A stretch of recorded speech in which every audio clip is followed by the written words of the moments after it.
Again, Broncos country. Really excited to chop up some Broncos with you all this week. Bourbon, Broncos, and no BS.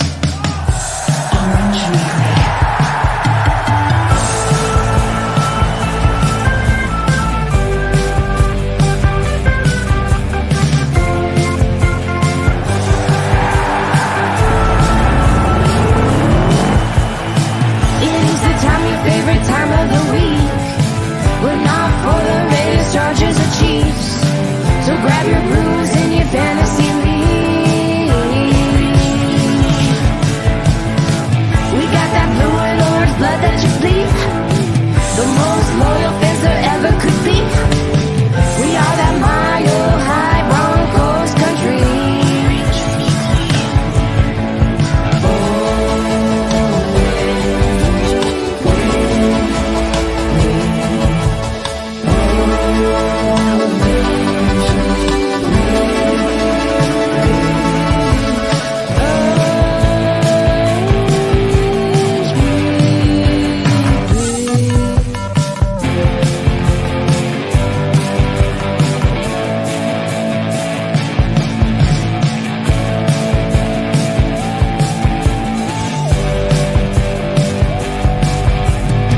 Orange Weekly. Fans, brews, and Broncos news.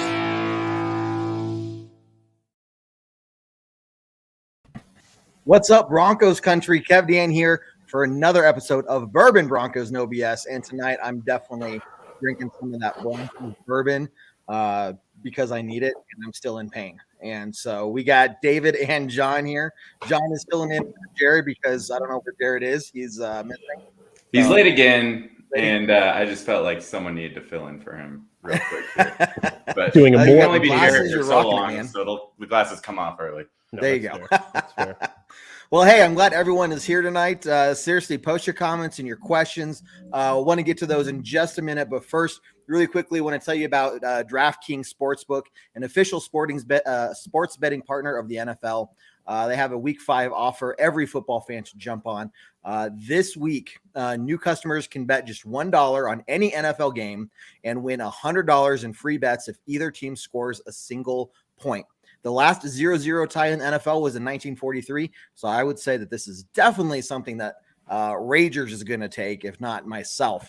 I would think that Ray is going to take this one. So, again, if you don't, if Sportsbook isn't available in your state yet, DraftKings won't leave you empty-handed.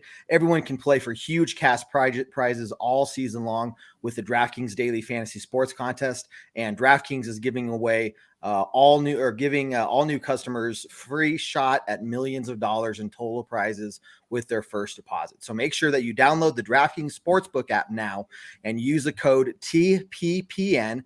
Throw down $1 on any NFL game and win $100 in free bets if either team scores a point. And I would bet you in the Broncos and Steelers game that at least one team is going to score a field goal. So that code, again, is TPPN this week only at DraftKings Sportsbook, an official sports betting partner of the NFL. Again, you must be 21 years of older. New customers only. Minimum $5 deposit and $1 wager required. One per customer. Restrictions apply. See DraftKings.com/sportsbook for details. And, of course, if you have a gambling problem, please call 1-800-GAMBLER. So check that out. Now let's talk some about Broncos, guys. How are you all feeling? Oh, feeling great. Yeah. Really good after that game, Kevin. How do you think we're feeling? Yeah, only good feelings. Well, Doug right here. I like it, Doug. The Avs start here soon. So yeah, 8 days. there you 8 go. days. That's going to be fun. But, you know, it's one game. You know, we're still 3-1. It's a tough loss. It's a game that didn't get out of hand until it was out of hand, and then it was out of hand very quickly. But it was also a game that could have gotten, you know, the score could have been a lot worse than it was too. So it's really one of those weird games where you kind of want to just burn the tape and move on. But to be honest with you, you can't do that.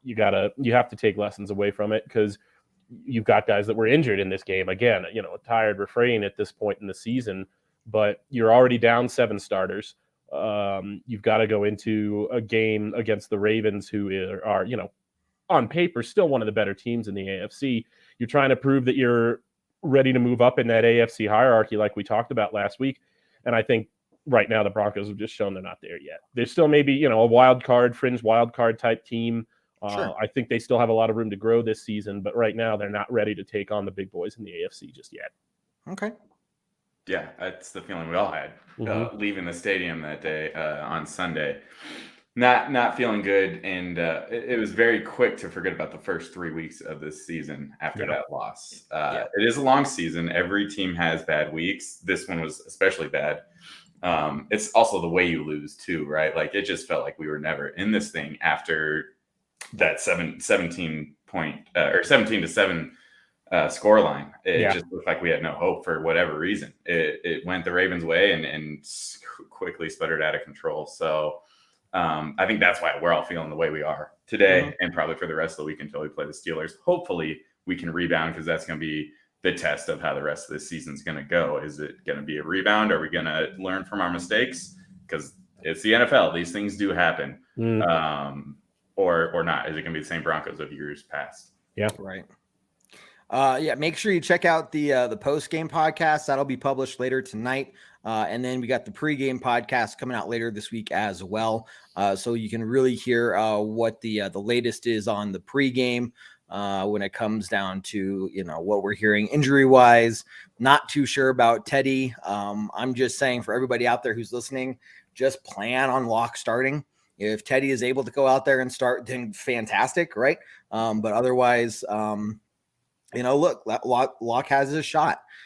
He can sit there and make whatever excuses like he didn't have enough reps or whatever during practice. I mean, you're a backup. You're supposed to be able to go in there and do something. But there were just a lot of things. I mean, this game wasn't solely lost off of the shoulders of Drew Lock. I mean, our offensive line, missing 2 starting guards, were just getting pummeled. And I mean, they're getting their asses handed to them all day long, and then we go out there in the second half and we have 4 run plays in the entire second half, and I think that's just a perfect example of what you see from Pat Shurmur. When we get behind, you abandon the run game, and to me, he didn't do anything to help the offensive line. He didn't do anything to help Drew Lock. And they can stand by the play calling. I mean, at this point, what are you going to do? Sit there and say, yeah, we screwed up? But I don't know, guys. What do you think? Yeah, we were starting young guys at the guard position, as Antonio Ford pointing out here in our comments section. Thanks, Antonio. But and when you're starting guys like that, they're better at the run, and it showed in those first few drives. I mean, our run game, if we look at the yards we were putting up and the averages that we were getting, I mean, Melvin Gordon 6.2, Javonte Williams 6.9. He had that big run, but why did we abandon it? I will never understand what happened there, and the thinking from the offensive point of view. So hopefully we don't say that again, but I have very little faith in Pat Shurmur. And when things like this happen, when we have a game like this, it all comes flooding back. And we, like I said before, we forget about those first 3 games once we start seeing things that just don't make sense. Yeah. I think it was just an unwillingness to adjust to personnel not being there. And it's not so much the guards to me that stuck out as the wide receivers. With Hamler and Judy being out, you don't have really a speed threat on the offense anymore. You've got 2 really good possession receivers in Cortland Sutton and Tim Patrick, 2 50-50 ball winners, but you don't have anybody who makes the defense play honestly on the back end. If you've got two big guys like that, it's still, they can still win, but it's much easier for a defense to just bracket both of those guys up and tell your tight ends, beat us one-on-one. And they didn't do it. You had a kind of a big drop from Alberto on a ball that he kind of just lost in the sun or somewhat. I don't know what happened, but that was a touchdown if he catches that football. Noah Fant was out there doing his best, but he was, kind of the only underneath guy out there. And there wasn't any speed after the catch with him. They were just swarming to him and making the tackle. So it's, there was just no adjustment there. There was no willingness to do anything else. We saw David Moore get out there, but he didn't, have an impact on the game. He didn't make a splash on the stat line. No. And, I just have to question the abandoning of the run game in the second half. I understand you're down 17-7, and it feels like the Ravens are quick striking. It feels like they've got the defense on its heels, but the defense adjusted in the second half. They only allowed 6 points in the second half. And, maybe that's the Ravens just trying to salt it away and not being as aggressive with the play calling. But it seems to me that there was at least an adjustment made there by the defense that just wasn't mirrored by the offense.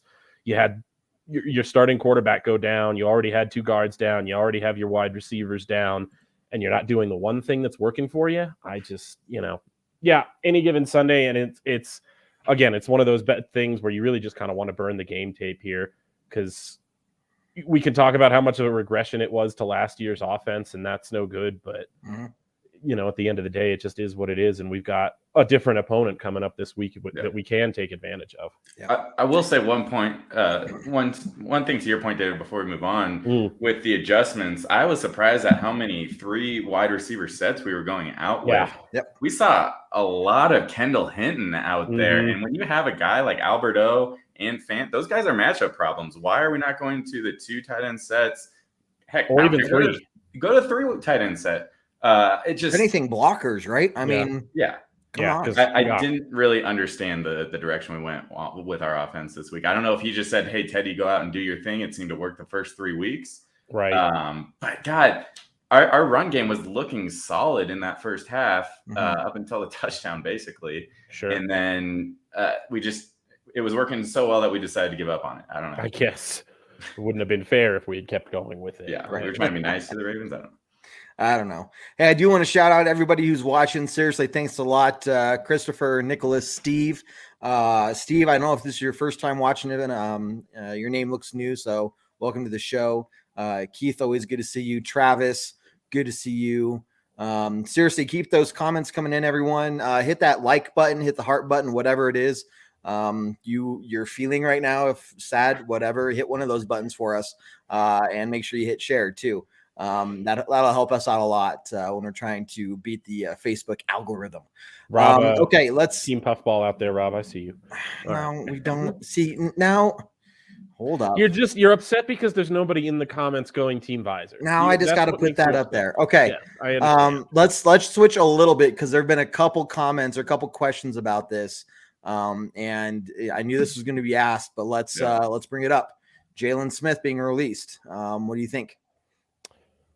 I think, and now I'm reading just tweets. The Cowboys didn't want to be on the hook for his guaranteed money. He was owed a lot of guaranteed money this season, but I don't know, man. You did just sign somebody else there at that position. I think Anthony Williams. I don't know whose practice squad he was on, but he started 85 games at inside linebacker over his career. He's just signed him today. I think you got the depth there right now. I don't know that you need to go to a player like Jalen Smith without at least knowing a little bit more about why he just got cut after week 4. Right. Yeah. There's a lot of question marks for me there.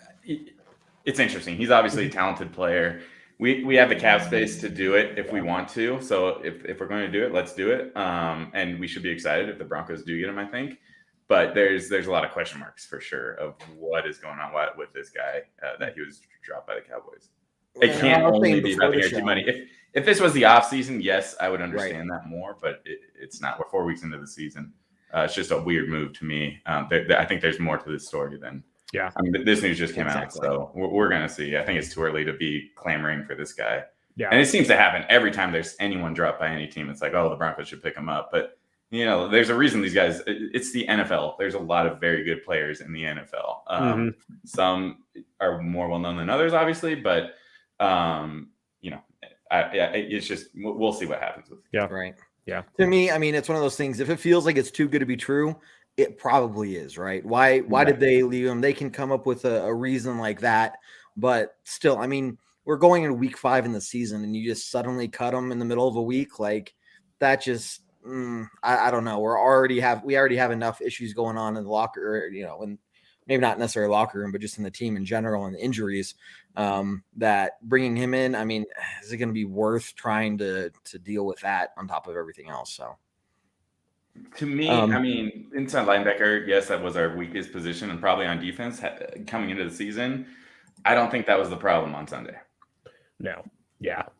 Yeah, there were problems kind of all over that defensive side of the ball on Sunday. And again, I think they tightened it up in the second half, but there were issues with the pass rush outside of Von Miller. I mean, Von got his sack, but the coverage didn't look great at times. It was there was a lot of speed on the back end from Baltimore, and I think the defensive back end really struggled with it. Yeah, I think this is right now a defense that's a little bit more equipped to deal with size than speed. Just again, something that I think they fixed a little bit in the second half, but it took a half, and the offense wasn't keeping up with those adjustments. No. Yeah, I agree, Steve. It wasn't a great day for Pat Surtain. It's going to happen. You're a rookie cornerback in this league. Everybody's faster than they were in college.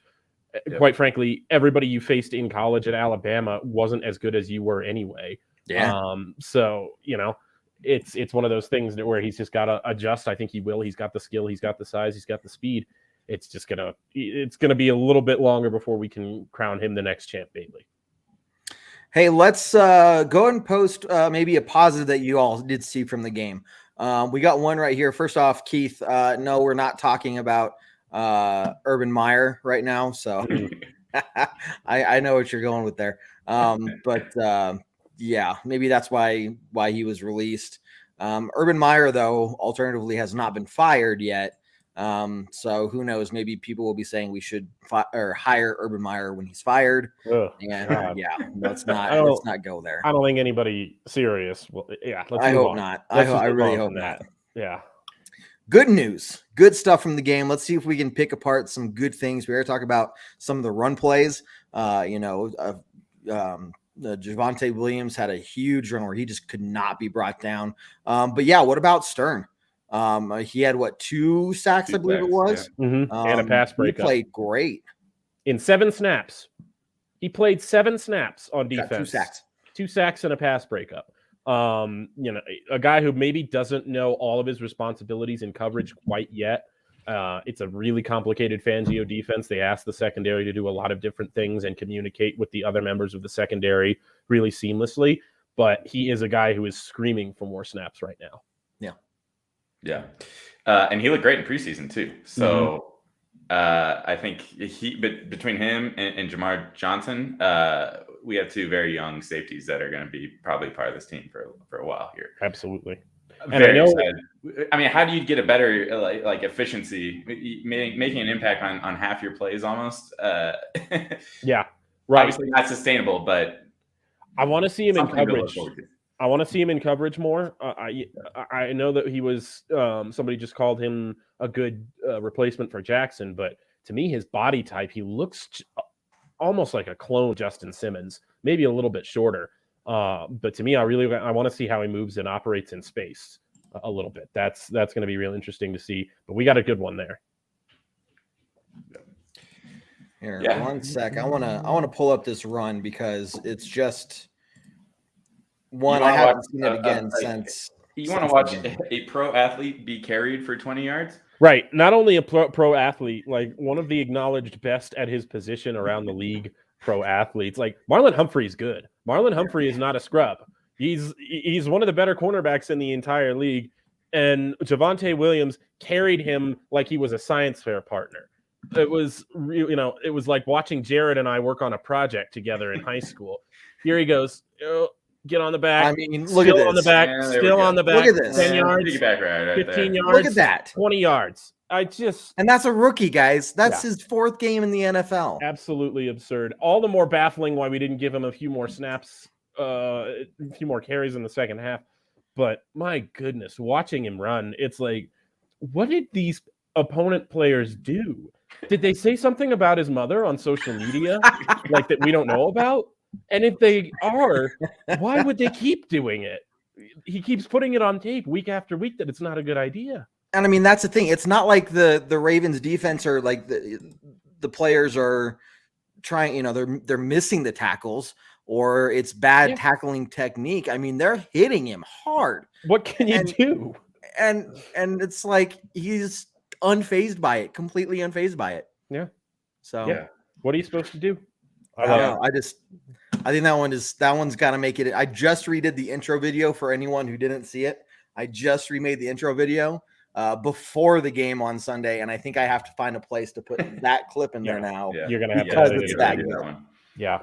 I know you worked hard on that, Kevin, but it needs to be better. Sorry. It needs to be better. You're gonna have to get that fixed up, pal. Like more Javonte Williams. The problem is, like, maybe you should wait until the bye week because I feel like every week you're gonna have an angry Javonte Williams run to put on there. That's true. Maybe I wait till halfway through the season and then I pick like one good one. Absolutely. Yeah. That's for sure. All right. Awesome. But Melvin Gordon too, 6.2 yards a carry, and his run was only 14 yards. And then Mike Boone's going to come back this week, and I feel like he's going to demand some snaps. Like Broncos country is going to like what they see out of him too. Yeah, just run the ball, especially if Drew Lock is starting this week. You got to run the freaking ball, and especially with the matchup that we've drawn, that Steelers defense. I'm not going to ruin the pregame podcast because I know everybody who's watching is a absolutely devoted listener, but you're going to hear me say it a lot. Run the football against this Pittsburgh team. I will say they probably only listen to the pregame because they are so in love with the postgame podcast. We draw in the listeners, and then they're like, "Oh, well, now I want to also go listen to this other one." See what happened was. So you're telling me after they listen to the post game, and then they go back in time to watch? No, then they listen to the next. Then they listen to the pregame for the next week. Yeah, I don't know. This last week's post game was a little depressing. Right here, Keith's got me. Oh, thank you. Keith understands. I don't know that Keith is saying exactly to that. He could have been. No, he's saying exactly to that. Okay. That's what I'm gonna interpret it as. Okay. And if David, otherwise, I am not gonna show the comment.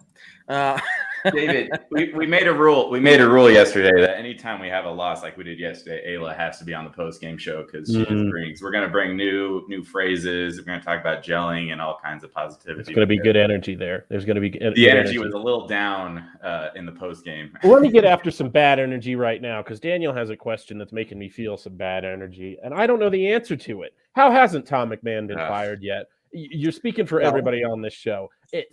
Again, we have a question about it at practice from the media, and again, we have Vic Fangio saying, "Oh, well, we're trying to fix it," as if there's no possible way to figure out, to locate, to isolate the cause of these issues. Well, he goes as far as acknowledging that it's been a problem since last year, and then just stops there. Like the logic doesn't carry over to what's been the same since the beginning of last year. Here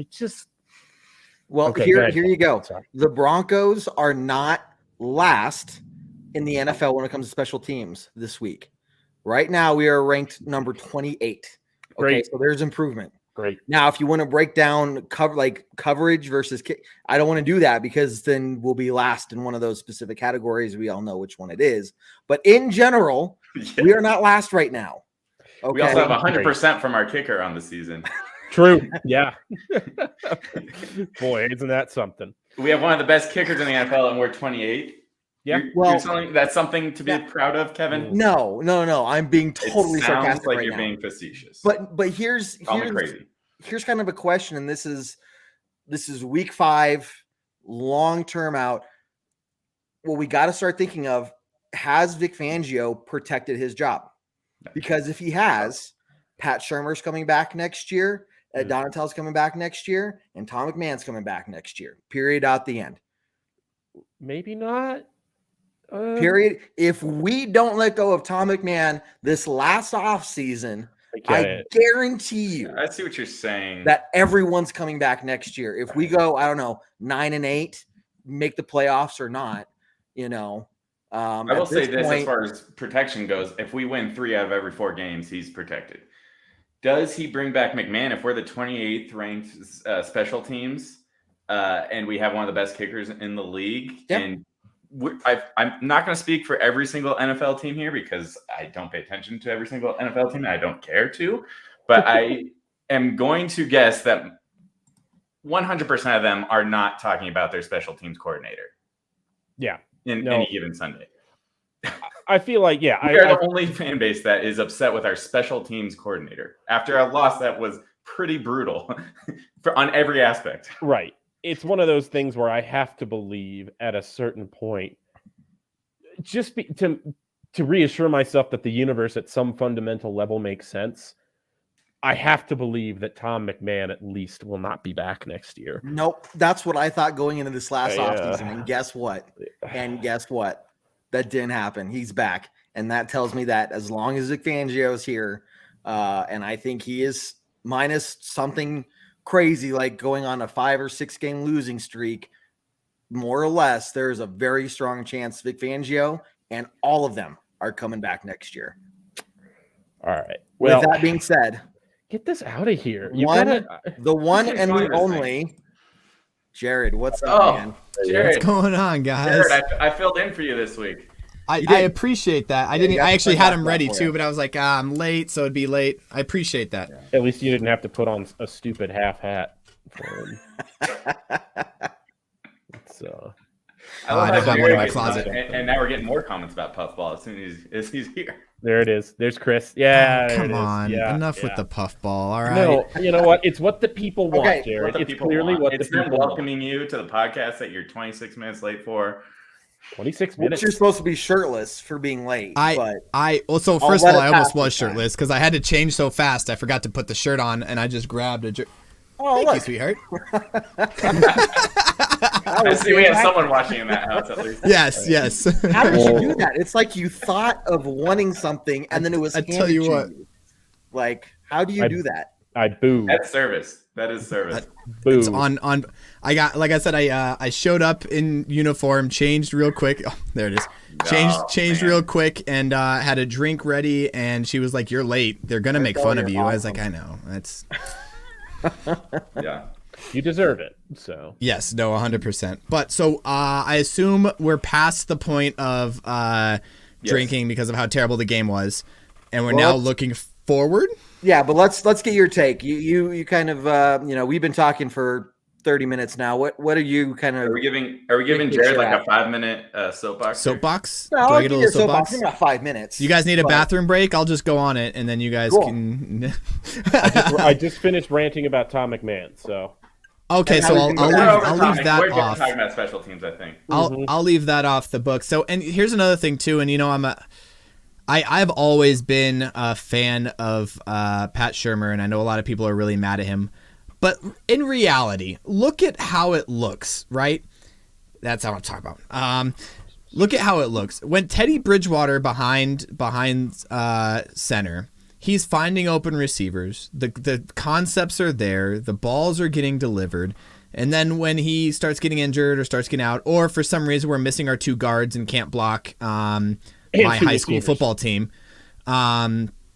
we have an issue with the quarterback play. And I get it, and everyone wants to blame the offensive coordinator when ultimately it comes down to the team not executing the way that they should. We kind of saw this writing on the wall with Baltimore obviously coming in off of a very close game and getting a lot of guys back from the COVID list on that defensive line. It was going to be a tough sledding. I was really looking forward to Dalton Reisner playing, and he couldn't. We knew Graham Glasgow was going to be out at the beginning of the week. That wasn't too big, but having both those guys out really, really sucked, and it showed on Sunday. Yep. Yeah, those guys. That's my hot take for the day. Our guards out on the sucked. Shurmur. Still feeling okay with Shurmur? Is that what you're saying? I'm still feeling okay with Shurmur. Now, if you would have watched some of those second half, what's that? What happened to the run game? Oh yeah, the run. In the second half. So I don't know what. I just assumed Teddy or that Drew Lock got to the line and just checked out of all the run plays. Just blame Drew Lock. So it's Drew Lock's fault. And so Drew Lock, he just it's his fault. And for some reason, Pat Shurmur gave him the ability to check out whenever he feels like it, and that's where we're at right now. No, you're right. After that first drive, he said, "I know you checked out of all these plays, but." Go ahead and keep doing it. Just keep going. You do you, Drew, right? And so I know you're right. The run game, we needed more of the run game. And I think what happens, and this happens to, which is unfortunate, it usually happens to younger coaches, newer offensive coordinators, where you get down by more than 2 scores and you feel like you have to throw. And that wasn't the case, especially in the second half with Drew Lock going in. There was no reason to go there, especially with Drew Lock going in. Hit the run game. We were getting 6 yards per carry, and offensive line that was getting their asses handed to him. Williams was carrying people 30 yards downfield on his toes. Like, it was absolutely ridiculous. Yeah, we played that highlight. Don't worry. Yeah, it was absolutely well talked about. I guess we're going to play it again. Oh, we're going to play it again. Only for Jared. It didn't play that smoothly the first time. It's not. But It's not playing smoothly this time. No. All the way down. Yeah, absolutely ridiculous. So, yeah. So this is going to come down to, and here's another thing too. We have our whole coaching staff. You talked about McMahon, but our whole coaching staff is under fire right now. Yeah. And I've never wanted to be the guy. I said it in the pregame show too. Is like I don't want to be the guy with overreaction Tuesday. I don't want to be the guy coming in here like, and you see a lot of it. You saw a lot of it Monday. Fire everybody now. Like, okay, guys, we're still 3-1. Yep. Right, we played our first tough team, and it was bad, admittedly, but we lost a lot of guys to injury. That we should be getting a couple of those guys back. Judy should be coming back here relatively soon.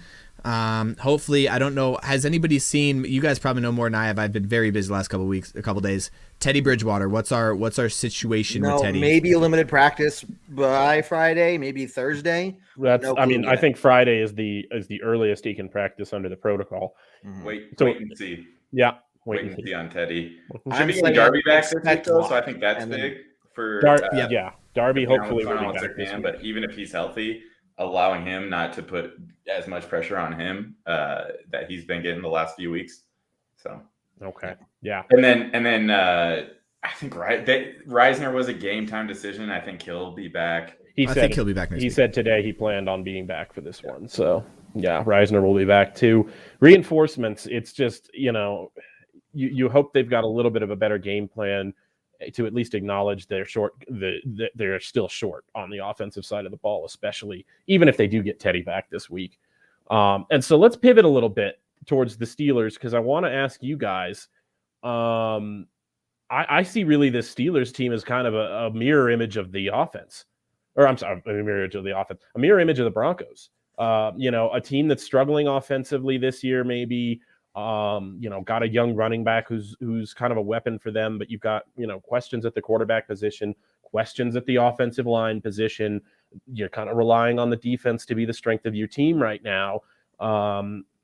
Just in those aspects, I think obviously the quarterback issues are different, but what do you guys make of that? Do you think of this as a Steelers team that's vulnerable in the same ways that the Broncos are?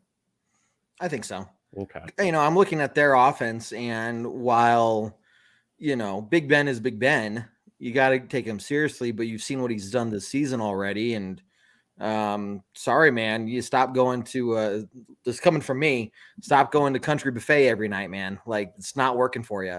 I think he's done. There's some quarterbacks. That's quite a statement there, Kevin. That's coming from me, man. See, but no, seriously, you look at what what's keeping him in game. No stamina. I was going to say he's never had problems avoiding the Country Buffet before. He's never had to do that before. But then age hits you at a certain point, and then you got to start cutting back. I don't know, man. I think he's just hit that Peyton Manning wall. Like, I know some people are Aaron Rodgers and Tom Brady, and they can do it forever, and some people are Peyton Manning and Ben Roethlisberger and can't. Yep. So look, I respect the hell out of him. I'm not going to sit there and say that he sucks, but our defense should go out there and do really well. Between Stearns and Malik Reed, Von Miller, all these guys should go out there. We should be able to get one, if not two turnovers. And to be honest, not to kind of go too much into like pregame predictions or whatever, but I'm expecting a really heavy, low-scoring defensive game. I am worried about that for two reasons. One, the way that we could not get to even a small pressure to the quarterback against the Ravens has me worried. And we talked about it, David. We talked about the pregame, David and Kev. We talked about this, right? They're so worried. The outside guys are so worried about contain that they weren't able to pressure the quarterback. So in this one, I don't think we're worried about Big Ben running. No. I don't think that is a concern of our defense. So expect Von Miller and Malik Reed to have quite a day. I'd like to see them have a bounce back game because it was unfortunate the way that it ended and started and did the middle thing this last all night. Of it in the middle too, yeah. And it's a worse offensive line in Pittsburgh. Like, that's a bad line. It's not even below average. It's straight up bad right now. And we'll get a little bit further into the who's who of those players in that pregame podcast. But yeah, you got to be able to make some more havoc up front this week. You've got to be able to create some pressure just rushing 4 guys, because otherwise, even a shell of Big Ben is going to be able to find holes eventually if you just leave him back there. Yeah. But talking about Big Ben, I really think it's a defense mechanism, because if Teddy had the belly that Big Ben has right now, he might not be in concussion protocol. That guy might have bounced off him, not hit his head. I think it's a strategy by the Steelers. Get Ben blown up. That's more padding on top of the actual padding. I mean, they're 1-3, so it's maybe not a great strategy, but okay. The bold strategy, Cotton. Let's see how it plays out. The bold strategy. But with the Ravens, I mean, you kind of hit on it, or you both hit on it with wanting to contain. I think they focused so much on containing Lamar Jackson that they were too focused on that, and he threw for over 300 yards. That's bad. That's bad when we're supposed to be one of the best secondaries on Lamar Jackson. His over/under for yardage in this game was 190. Like 190. Yeah. You know how many times he threw for 300 yards in his career before Sunday? Don't. Okay. Well, I'm glad it wasn't a big 0. Yeah. Yeah, almost. Bringing the facts. I like the stats from David here. 1 300-yard game for Lamar Jackson before this week. And we talked about it before, too. I mean, he came in, there was questions about his back, so we were even wondering if he was going to have the scrambling capabilities, and they were still too worried about that. And even after the game, reporters were asking them if they were happy with the way that they contained his runs. And it's like, I was waiting for he just wasn't running. Are you joking me? Right. Yeah. No, we're not happy. Look at the results. It was ridiculous that they were even bringing that up. Like, oh, good, he didn't rush for 100 yards, but well, it's because he didn't want to. 300 yards is better. No. It's not that he didn't want to. He didn't need to. Right. He didn't there was no need. He was like, oh, you guys are going to leave these guys wide open? Cool. Thank you. I appreciate that. Yeah. Great. Yeah. All right. Hot topic here. What about the last play of the game? I'm over it. I'm over it. Not even over it. I think the mentality is just a hot topic. Who was it? I think it was Simmons. Was it Teddy or Jackson that said, like, I think Kareem Jackson was like, yeah, we should have played better. Like, I don't like, what do you, like, we wouldn't have to worry about 3 yards if we would have just played better. Like, I think that should be the generic, like, why is this the conversation? Though, and I'm just we're down by so much. News. Yeah, well, it's because Fangio said that he hated it. And and I get it. Fangio's probably like trying to go out there and show his players that he wants to stick up for him. But you know what? Go out there and stop him. Right. Like if you're Vic Fangio, if you're the players, and I think the players know this, that's what Kareem Jackson said. Jackson said we got to play better. Go out there and stop them if you want to. If you're mad about them trying to take the last 3 yards at the end of the game, don't make it to where they're only 3 yards off from the game. Like Yeah, and honestly, we don't get these comments from Vic often, so I really think it was just kind of a spur of the moment type of comment. I think it was someone that was feeling pretty down already, and then kind of getting kicked while they were down.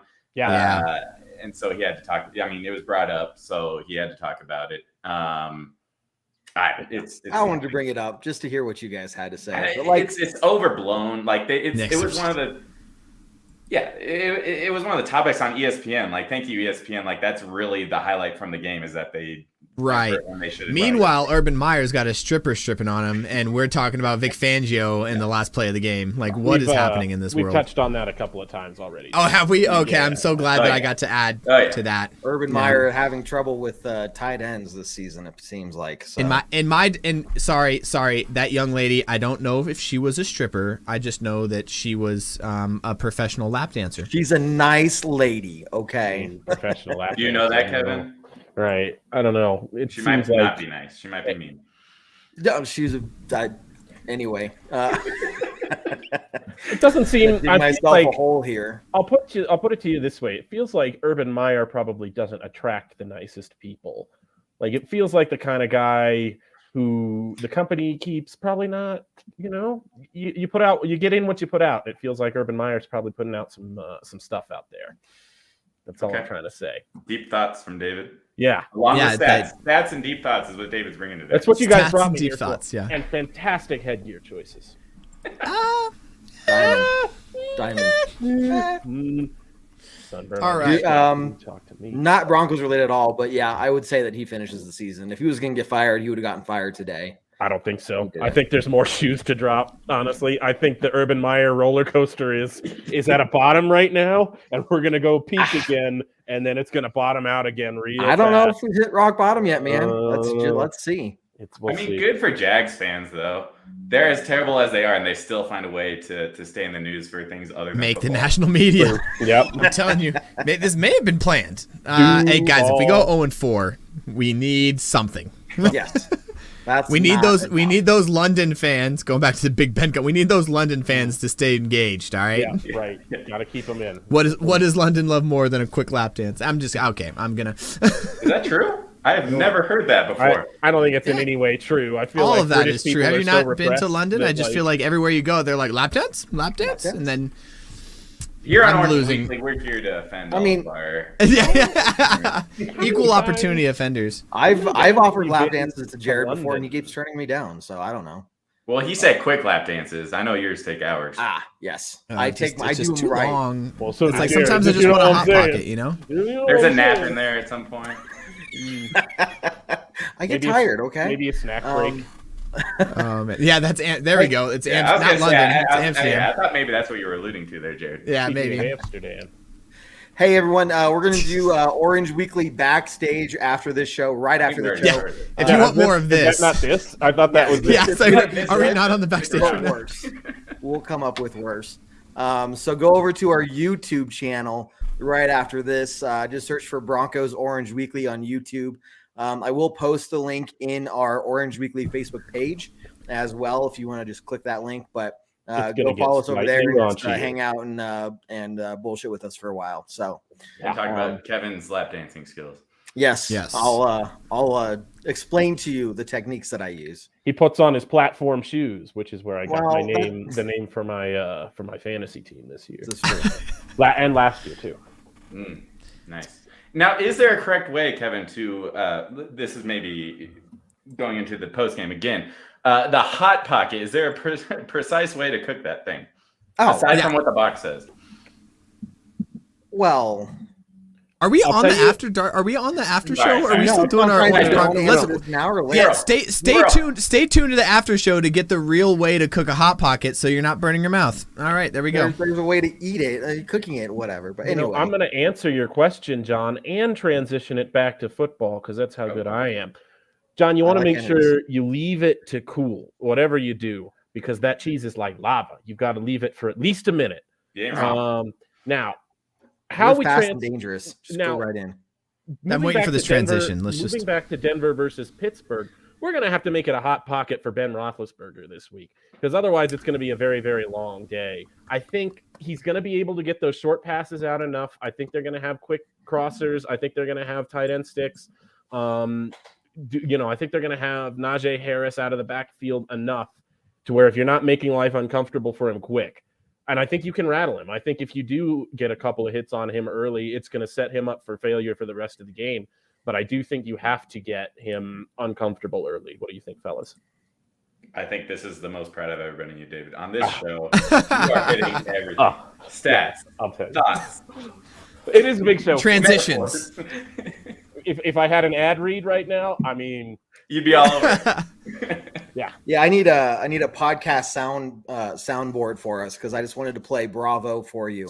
I thought that pew pew pew pew pew. The odd silence after I did it was, I think, more meaningful. I think, yeah. Than anything. We're just gonna let you go the rest of the show. Yeah. You're on fire. Captain Puffball. Thank you, Christopher. Okay. I need a C. Captain I'm gonna need a C for the puffball. Actually, yeah. You're gonna add a C to your puffball. Yeah, I'm gonna need one of those captain patches, please. Going back to the Ben Roethlisberger piece, I think that's a huge. It's a great point, and like I said, that's what we were missing against the Ravens. We were missing that pressure against the Ravens, and Ben's not running anywhere. Like, we have to get to him. If he sits in the pocket, he's still Ben Roethlisberger. That's the worst part. He's still going to be able to find the open receiver. He still has Juju Smith-Schuster out there. This might be one of those situations where their receivers do match up very well. I mean, I didn't think the Ravens receivers matched up well against us, but I was proven wrong there. It didn't help that Lamar Jackson had like a year and a half to throw the ball, eat a sandwich, and read a book. So, and get a lap dance from Kevin. Yeah, it took us so long to get there. Lamar got a full lap dance from Kevin. So we 1.2 on some plays. It was like, oof. 1.2 absolutely dances. It's like absolutely ridiculous. So yeah, I think pressure. We didn't blitz much. I think someone mentioned it earlier. We didn't blitz that much, and I think the thought process was if our front four is better than their front five, and it wasn't the case. So maybe we dial up a couple blitz packages here. Maybe Kareem Jackson getting in the backfield a couple times, send that strong safety blitz. Again. Yeah, Caden Stearns had 2 sacks. At the times we did blitz, Caden Stearns did get in the backfield, and he's just having a. Let's talk about positives here. Let's talk about a hell of a player to pick up in the draft. Somebody was he 4th round, 5th round? Yeah, we late for the game. We went. Yeah, we went through it. Yeah, this is what happens when you're 26 minutes late. Yeah. So you started with the good stuff and are ending with the bad stuff. No, we started bad, moved to good. We started bad. Now we're on random. Yeah, and now we're on look ahead. This is what happens after a bad Broncos game. It's all over the place. Yeah. We talked about. We were just like the Broncos. Yeah. But I will say this to what we were talking about with the Ravens and the game plan on defense. I think we were over concerned about Lamar Jackson beating us with his legs. So going back to Ben Roethlisberger and more of a standard offense, I think that will be better. This is one of the few times, honestly, that we can say from a defensive standpoint, our game plan was just crap this week against the Ravens. Yeah. So I think going back to a standard offense will be good for us. Now, it is concerning. We play the Chiefs twice and I don't know, arguably the best quarterback in the league who can run the ball. So that'll be fun to see what happens then. But we were just too over concerned with Lamar Jackson running against us and beating us with his legs that we just let him beat us with his arm, which is depressing. I would be interested if I was a media personality at camp this week or at practice this week. I feel like that would be one of the questions post game or today's media availability, yesterday's media availability. How do you feel your secondary played in that game? Like, what is our thought process of the secondary in that game? Because there was a lot of times, and again, I'm watching you guys. You guys probably had you guys all had a better view than I did. But I'm watching from the screen. I'm only watching where the ball is getting thrown. Yeah. It looked like there was a lot of guys so wide open that it was like, how is there not somebody in that area? What happened? Yeah. I don't know if the problem is from my point of view, and I'm going to have to look at the all 22, but was it broken coverage or was it, good play call against our defensive play call? Mm-hmm. Was it good preparation on the coaching side? And Justin Simmons after the game, he attributed most of that to communication. And look, it was. I hope by the end of the season we look back on this game and just say, look, it was a one-off. It was a bad game. These things happen, right? Mm-hmm. Well, I mean, going into those first 3 games, I was confident every single game was going to be a blowout in the Broncos' direction, even though the scoreline might not have showed that. It really was. This week against the Ravens, it was like not sure what it's going to look like. Was hoping for a win. I thought it was at least going to be close, right? Yeah. Now we just need to rebound against these Steelers and show that we can be a competitive football team. Otherwise, you're looking at seriously a 3-14 team here. Yeah, 3-14. Let's not imagine that. Yeah, we're not doing that. I mean, that's how bad they played, though. That is as bad as they played. Yeah, you're not wrong. I'm not disagreeing with you. Just ouch. Things were good, but now they're bad forever. John. Let's not over again. I think that's the kind of overreaction, right? And you got to have that for reality purposes of where in the middle do the Broncos fall? Let's talk about that. Where in the middle of clear up my comment? I think it was just a bad week. Okay. So where in the middle of we think it was a bad week and maybe we were outmatched coaching wise or we just had some all the players had just happened to have a bad week. Where in the middle do we fall? We're a 3-1 team right now, which is still top of the NFL.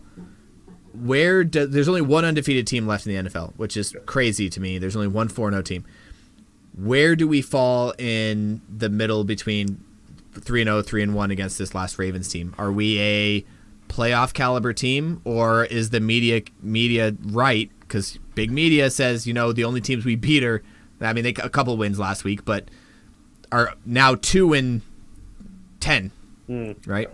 Right. For me, I mean, you're looking at, yes, we beat the 3 worst teams in the league, but we did it playing sound smart football, consistently good football.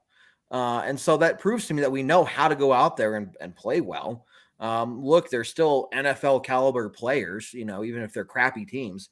Did we up our game? No. I mean, overall, I think that we're still a good team. This week didn't show that at all. But I'm not sitting here saying, well, this is more of a representation of who we are than what the first 3 games were. I think the first 3 games showed that the Broncos have improved. There's still work to be done, but look, we're going into week 5 of 17 games. And I think when you get to later on in the season, you get some of these guys back that we're missing. We're going to be that playoff caliber team. And I'm right there with John. I think this is going to be more of a one-off. Hey, that was a terrible week. That sucked, but it taught us a lot. And we were able to bounce back. And, I haven't been able to say that about this Broncos franchise for the past, 5-6 years. They've just been a consistently bad team. But now I think it's a different story. But only time's going to tell. We're going to have to beat some of these teams that we're not supposed to beat. And this next stretch all the way up to our bye week is going to be really tough. But I think we can go 500, if not better, as long as we play that sound, consistently good football. I got my orange Broncos glasses on. The Broncos are the best team in the NFL. This Orange is going to be our only loss of the year. And 16-1. The rest of the way is going to be easy sailing. John really playing that hot and cold line. He went from we're going 3-14 to yeah. I was like, I don't. Man, he's coming from every which way. I don't know where John's coming from today. Well, he had to be you. He had to be himself. There was a lot of John. John had to wear a lot of hats. Multiple personalities going on. A lot of sunglasses. Oh, man. Hey, real quick, Jerry, we talked about it at the beginning of the show, but yeah, no news on Teddy as of now. I think we talked about it Thursday or Friday would be the earliest he could possibly practice because he's in concussion protocol right now. So we will learn about him as the week goes on, more clarity coming. And when I say we, I mean me and Kevin so far, expect Drew Lock to be the starter on Sunday, though. I'm just going in with my expectations low. Yeah. That seems ridiculous. You guys really think Drew Lock's going to be the starter? Yes. Yeah, just because of the concussion protocol. Yeah, probably. If Teddy comes back on Thursday or Friday, if he does, there is no way Drew Lock is the starter. But I'm saying he may. I'm not thinking he's going to come back though. Yeah, he may not be able to practice. If he doesn't practice this week, then he can't under the protocol start. So yeah, I'm thinking it's just going to be that bad of a concussion, then he won't be able to go. If Drew Lock goes in and we don't run 75% of the time. I thought you meant just 75 times, which I was also going to be okay. I'm okay 75 times also, also acceptable. If we don't run 75% of our plays in the run with Drew Lock back there, I'm going to be so mad. At least 50-50. I mean, I'm telling you, at least 50-50. And I'm really thinking this is going to be a low-scoring game. Do we have Mike Boone back? Do we have what? I think we should. He can't. Yeah, it sounds like he'll be ready to go this week. Yeah. Now we're talking. We have 2, I think, top running backs, and I think Javonte Williams can really be a top running back in this league, regardless. We have 2 fresh legs and Mike Boone, who they really hyped up about being such a good running back.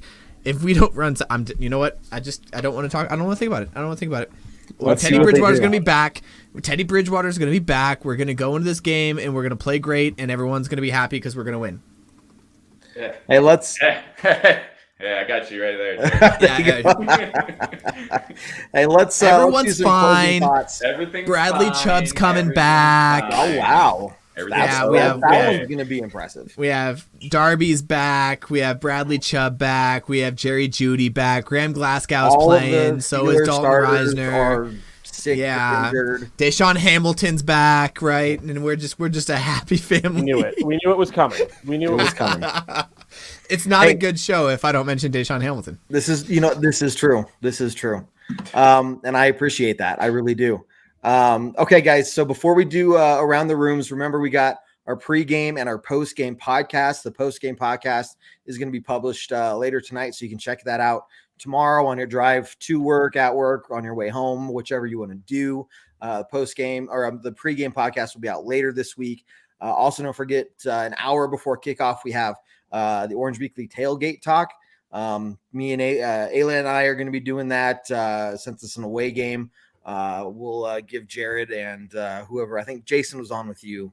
Jason helped me on this week, and then David the week before. Yeah, and we got the halftime hash. So you check your phone as soon as halftime starts. Might as well just head on over to Orange Weekly. We'll be live breaking down the first half with what the Broncos are doing. So check out all of our great content Mondays, Orange Weekly After Dark, 9 p.m. Mountain Time.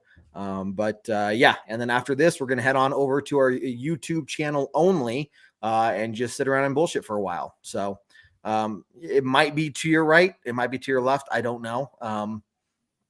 We don't have the YouTube logo up there. You might see a Kevin lap dance. But keep an eye on our Facebook. Keep an eye on our Facebook and our Twitter for that link to that YouTube Hangout, guys. We're going to have that link put up there for you shortly. In fact, what about Ragers? I didn't. We did not do so hot last week. Yeah, we don't talk about bad weeks, David. Yeah, it was bad. That was, and so not only was it a bad week because we kind of predicted that it might be tough for our defense, but even our offense was so bad that I think we covered two, maybe one. I think we covered one Rager, unfortunately. Might have gotten the Bridgewater one had he not gone out in the second half. Yeah, right? And again, Bridgewater injuries. Yards. Yeah, right. It was tough sledding on passing that ball. Okay, tough times in the Ragers world. But we'll bounce back. That's what betting does, right? Still over 50% for the year. Still over 50% for the year. Yeah, easily. Okay, let's see, John. Let's start with you, man. What do you think? Well, hey, I would just want to give a big shout out for our guy, the flag man, over at the Broncos pregame tailgate in Broncos Stadium. For any of you guys that have been out there, you know who I'm talking about. Lots go out there. He's got 100 flags. I think he's bragging about. Yep. To this point, super gracious. I hope some of you guys that were out there are listening and watching because he welcomed us with open arms. I think he already knew Ayla beforehand, but typical. She wasn't there fashion. yet. We showed up before Ayla when we got there. Yeah. And he still, brought us in. We didn't need a VIP ticket or anything. They fed us. They took care of us. So super huge shout out to those guys. They are awesome. They're hanging out in Lot C. Go hang out with them. They're really good dudes. And just make sure you bring in something to the party. Bring some beer. Bring some alcohol. Bring some food. Whatever. Super awesome guys. So thank you. Anybody out there, if you're watching, we really appreciate it. You take care of us this last Sunday. Yeah, absolutely. Carrying on that thought for just a second, John and his wife, excellent cornhole players. Both of them. Scarily so. Carried their teams, united against Kevin and I. We scored a point against them. We did. You did. Yeah, one. Hold on. Are they just really good, or are you guys just really bad? It's a mixture. Yes. It's a mixture. Okay. I will say they're really good.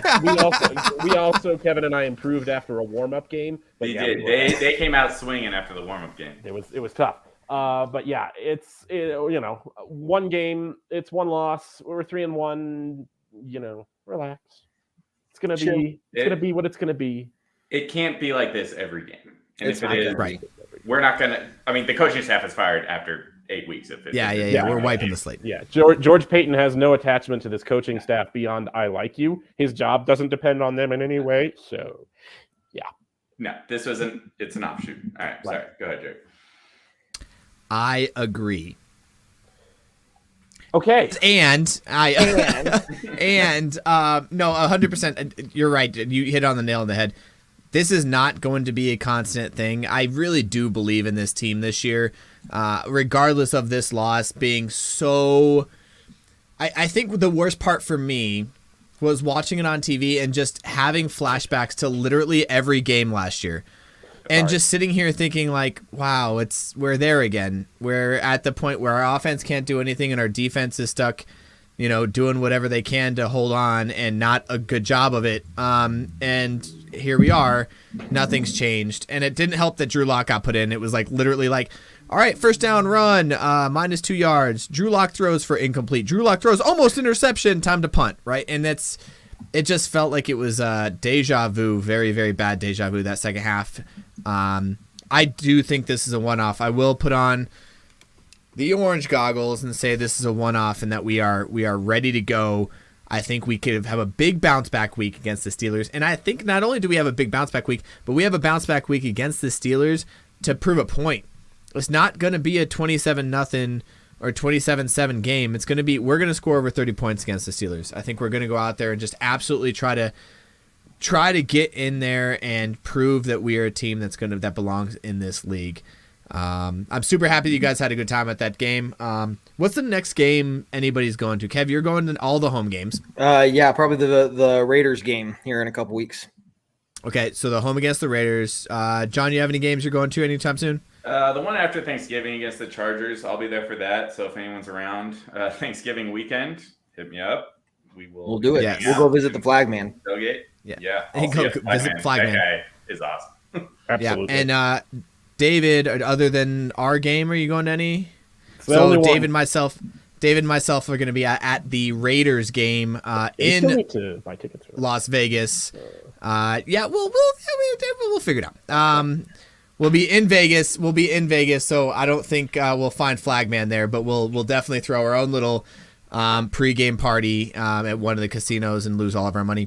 Oh yeah. That's besides the point, but hit us up if you guys are going to be in that area. There we go. Yep. Yes, my wife will be there as well. We have babysitters, so that's good. We're going to be there having a great time. Super excited. It looks like Rob wants to come out there too. So again, if you guys are coming out to Vegas, you guys want to come out the day after There you go. Red Cloud logging Christmas. in on somebody else's page just to make a comment. I love it. Yes, thank you, Red Cloud. I appreciate it. He's down for Denver versus There we Oakland. go. Love it. Yes. Great. All right. I love the dedication. Also, your Dedication. girlfriend seems awesome to just be like, you know what? I'm taking your phone. I'm logging into your account because I want to watch these guys. Definitely appreciate that shit, Red Cloud. Love All it. right. And Kevin, Robert, one thing to point out, I don't have control of the comments, but I have picked a side only in that I will always support the orange sunglasses, the Bronco goggles. there you go. Yes. Have we talked about Ray's introduction of a new headgear yet, or are we going to wait for him to come on Well, one of these shows? No, and do he's it? got to do it himself. Ooh, yeah. I might Okay, do it okay. right Yeah, on. do it. This might be a backstage talk Real too. nice. Yeah. Yeah. So, Yeah. hey, everyone, we'll head over to our YouTube channel now. So look for that link here in the next few minutes. But overall, look, one bad week. It's not the end of the season. We're still looking 3-1, which is way better than we've been the last 3-4 years. And can't complain too much. So let's just see this team turn around. And with that being said, send it on a very strong. Go Broncos. Broncos. Take care, everyone. See you in a sec. Do what I like, yeah, I do what I like, yeah, I do what I like. Sipping goose, if it's right, and I go with the flow, yeah, I go with the flow, yeah, I go with the flow, cause I know I'm the show. In the zone, here I go, in the zone, here I go, in the zone, here I go, yeah, they know I'm a pro.